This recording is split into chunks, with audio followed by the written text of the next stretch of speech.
Assalamualaikum warahmatullahi wabarakatuh. Waalaikumsalam warahmatullahi wabarakatuh. Bismillahirrahmanirrahim. Innal hamdalillah sholatan wa salaman daimaini mutalazimaini ala rasulillah sayyidina Muhammadin ibni Abdillah wa ala alihi wa ashabihi wa mawalah, la haula wa la quwwata illa billah, amma ba'dah. Yang terhormat dan sama-sama kita hormati Bapak Kepala Kantor Kementerian Agama Kabupaten Sorolangun beserta Ibu, dan terhormat Pak Kasih Dimas, Pak Kasih Pakis beserta Ibu, orang tua kita, sesepuh kita Pak Haji Abdul Salam. Jadi beliau kita nobatkan sebagai sesepuh Kementerian Agama Kabupaten Sorolangun. Para kepala sekolah, para kepala KUA, dan semua yang hadir yang tidak bisa kita sebut satu persatu. Mudah-mudahan kita semua sama-sama dimuliakan oleh Allah Subhanahu wa Ta'ala.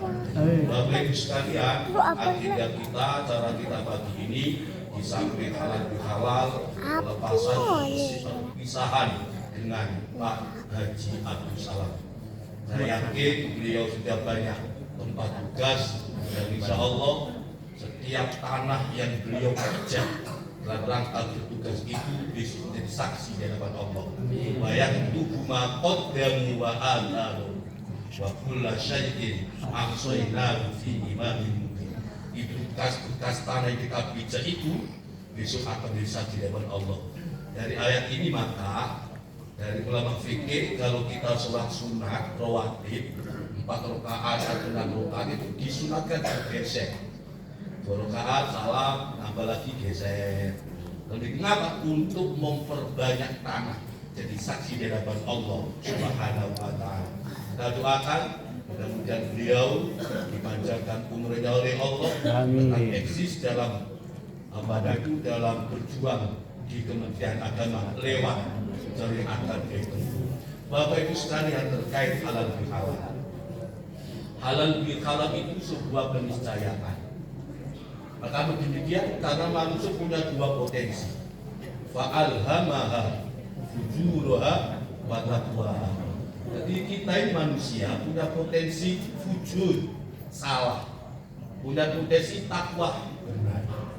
Maka dalam bahasa Inggris yang populer disebutkan sak api wong mesti ono salah. Entah. Sak api wong mesti ono salah. Sebagus orang pasti ada salahnya. Dan sejelek orang pasti ada baiknya. Kenapa? Karena setiap kita punya 2 potensi itu.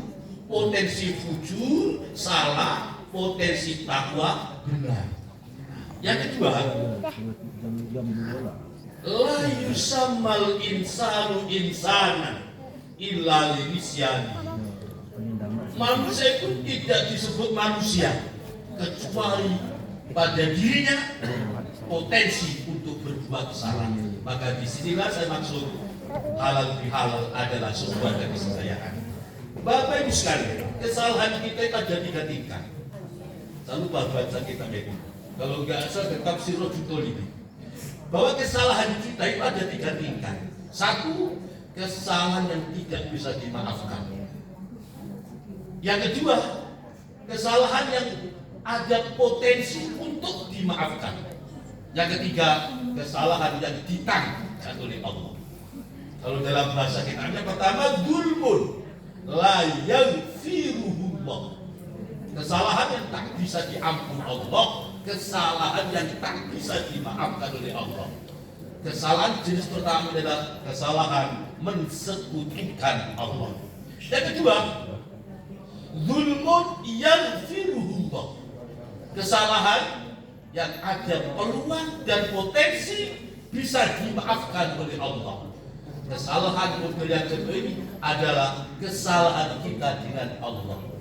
Kesalahan dalam koridor ibadah individual dengan Allah, hubungan dengan Allah itu ada potensi bisa dimaafkan oleh Allah. Maka orang yang gak puasa, orang yang tidak sholat, orang yang wajib haji, yang belum haji, itu dalam tataran fi masyiatillah, terkehendak Allah. Insya'a ghafar. Jika Allah berkehendak, Allah ampuni itu. Dan jika tidak, Allah tidak ampuni, kemudian Allah siksa. Nah, yang ketiganya berat, zulmun la yakrubuhullah, kesalahan yang ditangguhkan oleh Allah, bukan pada wilayah Allah untuk memaafkan itu, tapi dengan siapa kita berbuat salah. Nah, kesalahan yang model ketiga ini adalah kesalahan antar sesama manusia. Maka di sini perlunya halal bihalal. Bapak sekalian, halal bihalal itu terambil dari kata halal, bina mudoab, halalah. Maka halal bihalal ada artinya mengurai, melepaskan. Itu mana halal, mengurai, melepaskan, halal. Maka ada kitab namanya Halul Maqsud fi Nazmil Maqsud, melepas yang terikat, mengurai yang kusut. Artinya kalau halal bihalal itu kita maknai sebagai untuk melepas, sejatinya di hari ini apa itu grundelan dalam hati. Apa itu? Apa itu? Grundelan ke apa? Kejongkolan dalam hati, ikatan yang grundel itu sejatinya sudah lepas semua. Demikian sekalian, Ramadan itu prestasi ibadah individual kita luar biasa. Nah, setelah Ramadan ada untuk ibadah sosial. Bab ibadah itu dalam Islam kan ada dua macam. Ada ibadah individual, yaitu ibadah yang manfaat hanya kita, hablum minallah, dan ada ibadah sosial, yaitu hablum minannas. Nah, setelah ibadah individual, setelah Ramadan itu kencang, nah maka di bulan Syawal ini adalah ibadah sosialnya dengan disertai dengan halal bihalal. Jadi merujuk pada itu, maka kejongkolan hati itu sejatinya lepas semua pada bulan Syawal ini dalam rangka halal bihalal. Maka Al-Quran memberikan ketegasan, siapapun kita, hina hidup kita, siapapun kita, celaka hidup kita, kecuali seseorang yang mampu menseimbangkan antara kontak dia dengan Allah dan kontak dia antar sesama manusia. Duribat alaihimud dillatu ainama sukifu illa bihablin minallah wa hablin minannas. Di mana saja mereka berada, ditimpakan adillah, kehinaan, keniscayaan, kecuali yang mampu menyambung hubungan antara dia dengan Allah, hablum minallah, yaitu ibadah individual, dan hubungan antar sesama manusia, yaitu ibadah sosial. Ibadah individual kita itu akan rusak jika ibadah sosial kita juga rusak. Makanya ketika Rasulullah melempar sebuah pertanyaan kepada para sahabat tentang kriteria orang yang bangkrut, apa kata Rasulullah? Orang yang bangkrut itu yang sukses dalam ibadah individualnya, namun rapuh dalam ibadah sosialnya. Dia meninggal dunia membawa segudang pahala, pahala sholat, pahala zakat, pahala puasa, pahala baca Quran, pahala umroh, pahala haji, segudang pahala. Dia menghadap Allah. Namun dalam sisi lain ada kasus-kasus kemanusiaan yang tidak terselesaikan. Wa syatama hadza wa akala mala hadza. Dia telah punya kasus dengan sesama, urusan harta, urusan fisik, dan urusan harga diri kehormatan. Maka ibadah untuk menunjang keberkahan ibadah individual itu tidak bisa tidak ibadah sosial. Maka di sini pentingnya halal lebih halal. Ibadah sosial jauh lebih banyak, lebih besar pahalanya. Makanya Syekh Hasan Al-Bisri dalam kitab Faidul Qadir Sarah Jami Shahih. Di kitab Jami Shahih itu kitab hadis yang ditulis berdasarkan huruf hijaiyah. Hadis yang dimulai huruf hamzah, ada hamzah, huruf ba. Nah, itu disarah ada 4 jilid, namanya Faidul Qadir. Di situ Syekh Hasan Bisri betapa tingginya nilai ibadah sosial, beliau mengungkap demikian. La'an uqdiya hajatan li muslimin. Aku penuhi satu hajat. Hajat seorang muslim satu saja. Ahabbu ilayya an usolliya al-faruqatin. Lebih aku senang daripada aku sholat sunat 1000 rakaat. Tidak, betapa ibadah sosial itu jauh lebih utama, jauh lebih mendominasi daripada ibadah individual. Artinya tugas kita menseimbangkan antara dua ibadah tadi, seimbang antara ibadah individualnya dan seimbang antara ibadah sosialnya. Bapak sekalian, terus yang perlu kita halal bihalal dengan siapa? Pertama, yang perlu halal bihalal saat ini adalah pertama dengan keluarga kita, suami istri. Suami istri bahaya Pak, jika suami istri ini ada dusta antara suami istri, bahaya. Betapa ngerinya kita ketika Allah dalam hadis qudsi beliau demikian, ana salisus syarikain, saya Allah yang ketiga dari dua orang yang menjalin cinta kasih, yang berhubungan kontak ini.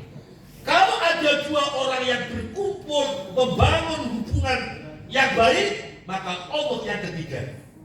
Kalau ada 3 orang, Allah yang keempat. Kalau ada 100, Allah yang ke-101-nya. Di mana ada sebuah komunitas yang dibangun dengan baik, maka Allah yang ketiga itu. Makanya apa? Keberkahanku, kata Allah, akan turun di antara 2 orang yang membangun cinta kasih itu. Artinya hubungan keluarga akan mendapatkan, akan hadir keberkahan Allah. Di kemenang ini akan hadir keberkahan Allah selagi dalam rumah tangga itu terjadi kedamaian, terjadi kejujuran. Lanjutnya kata Allah, wa idza khanahu kharajtu min bainihima. Jika dalam 2 orang tadi terjadi pengkhianatan, terjadi perselingkuhan, aku keluar dari ini. Artinya aku tarik keberkahan itu. Maka di sini pentingnya, ayo halal berarti kejongkolan hati antara suami istri lepaskan di bulan Syawal ini. Makanya di setiap saya ngasih nasihat perkawinan, saya bilang kepada kalian, kalau ada HP suami dikunci, terus istri yang gak bisa nengok, jelas gak beres tapi itu. Atau sebaliknya, bila ada HP istri dikunci, suaminya gak bisa nengok, gak bisa buka, jelas gak beres dalam HP itu. Tidak ada dusta antara keduanya. Iya. Nah, kalau HP suami gak dikunci, ada telepon, silakan angkat. Itu enak. Pak demikian, kata Pak kasih Pak Suhaidi, jangankan isi HP, gak usah ditembok, isi kawal boleh ditembok. Kata Pak Suhaidi, apalagi isi HP. Nah, yang pertama ini, jangan ada lagi. Jika itu tidak diurai, dilepas kejongkolan dalam itu, maka keberkahan akan dicabut oleh Allah Subhanahu wa Ta'ala. Yang kedua, yang perlu kita selesaikan untuk hadirkan sama adalah antar keluarga kita dengan keluarga, kakak, adik, paman, bibi. Jangan ada persoalan di bulan Syawal ini dengan keluarga kita. Kemudian yang ketiga dengan tetangga kita. Yang terakhir dengan tempat sekerja kita. Maka sungguh mulia gagasan acara pada pagi hari ini utama untuk melepaskan kejongkolan itu. Mudah-mudahan terurai semua persoalan-persoalan yang ada antara kita, sehingga kita betul-betul hari ini halal bihalal, kecuali kata Pak Salam tadi yang tidak bisa dihalalkan. Masalah utang piutang, masalah pinjam meminjam. Andai kata dihalalkan itu pun malah ewang. Utang piutang, pinjam meminjam. Yang terakhir, kepada sekalian, di saat kita satu atap dalam sebuah lembaga ini, pasti ada rasa yang tidak enak. Maka di hari ini juga lepaskan itu semua. Di saat hati kita ada merasa tidak nyaman melihat orang lain nyaman, ingat, di saat itu sudah ada benih-benih kedengkian dalam diri kita. Kita boleh ingin hidup seperti kawan kita, boleh Pak. Itu bukan dengki. Yang dengki itu ketika nengok orang lain senang dan berharap nikmat itu hilang, baik pindah pada dia atau tidak. Yang penting kawan itu jangan dapat itu dengki. Tapi ketika ingin seperti orang lain, itu bukan hasad, itu dianjurkan, namanya ghibthah. Jadi antatamanna mithlan ni'ami ala ghairihi min ghairi za'ilin bisohibiyah. Berharap seperti yang dimiliki oleh orang lain tanpa menginginkan nikmat itu hilang. Itu justru perintah ghibthah. Jadi kalau ghibthah urusan dunia boleh, kalau ghibthah urusan agama malah senang. Kalau kawan itu bisa beli mobil, saya nggak bisa beli. Tanpa ada keinginan supaya kawan itu mobilnya hilang. Di keinginan untuk seperti kawannya, tanpa ada keinginan untuk supaya hilang, itu malah dianjurkan itu. Namanya dalam konteks agama ghibthah. Maka ketika itu hati kita, bahaya paling besar adalah pertama, bahaya hasad. Dan itu selalu jangkit dalam diri kita, apalagi ketika kita dalam satu komunitas. Nah, ketika kita merasa tidak nyaman dalam hati kita melihat orang lain senang, berarti sudah ada benih-benih kedengkian itu. Ketika sudah ada benih-benih kedengkian, berarti kita telah membuat hijab antara kita dengan Allah Subhanahu wa Ta'ala. Demikian dan bermanfaat untuk saya pribadi. Ringkasnya, pertama, halal bihalal sebuah keniscayaan, dan halal bihalal gak usah terus tahu. Kata Nabi Isa, hidup kita cuma 3 hari. 1 hari kemarin harus kita pertanggungjawabkan. Satu hal yang sedang kita alami, tantangan dan peluang. Satu hari ke depan misterius, masih hidup apa sudah mati.